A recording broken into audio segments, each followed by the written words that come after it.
आज हम लेकर के आए हैं एक बहुत ही मोटिवेशनल स्टोरी और आशा करते हैं आपको पसंद आएगी।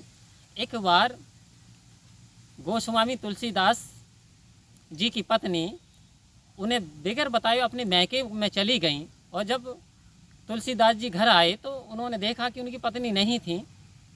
तो वो वहाँ से उन्होंने सोचा कि कहीं ना कहीं मैके चली गई होगी, तो वो मैके को चले गए।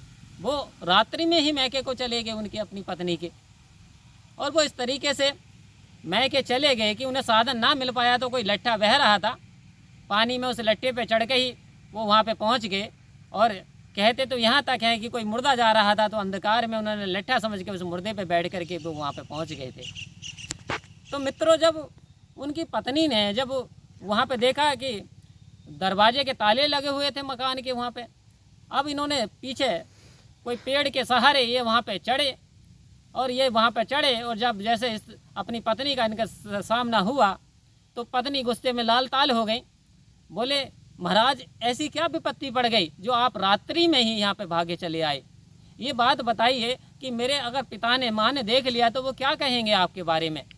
वो कहते कुछ भी हो जी, कुछ भी कहें, लेकिन प्रियतमा तुम्हारे बिना मेरा मन नहीं लगता। जब इतनी बात सुनी तो उनकी पत्नी को गुस्सा आ गया। उन्होंने व्यंग में कहा कि अस्ति चरम देहमम तामे ऐसी प्रीति, अरे ऐसी जो श्री राम में होत ना तो भव्यति। हे प्राणनाथ, जितना आप मेरे हाड़ मांस के शरीर से लगाव रखते हैं, इतना स्नेह रखते हैं, इतना यदि भगवान श्री राम से प्रेम कर लेते तो आपका उद्धार हो जाता, आपका बेड़ा पार हो जाता। क्योंकि ये शरीर तो मिट जाने वाला है, ये हड्डियां तो गल जाने वाली है, जल जाने वाली हैं, ये तो अस्थाई है, इमोर्टल नहीं है। इमोर्टल तो ईश्वर है। अगर आपने उनका साथ ले लिया होता, उनका सहारा ले लिया होता, आपका जीवन में कल्याण हो जाता। ऐसा व्यंग सुन करके तुलसीदास जी का वैराग्य जाग उठा और वो फिर बोले, अब तूने मेरी आंखें खोल दी, तीसरा नेत्र खोल दिया। अब तूने बता दिया कि आज से तू मेरी पत्नी नहीं है, तू मेरी गुरु है। वो कहती, प्राणनाथ मुझे क्षमा करो। बोले, क्षमा नहीं, आज से तू मेरी पत्नी नहीं, तू मेरी गुरु स्वरूप है, आज से मैं तेरी गुरु रूप में।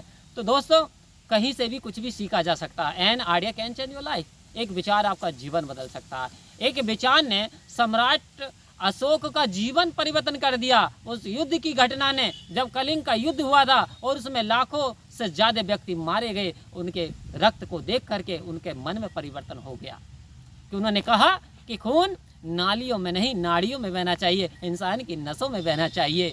ऐसा देख करके, यानी उस घटना ने उनका अशोक का भी जीवन बदल दिया।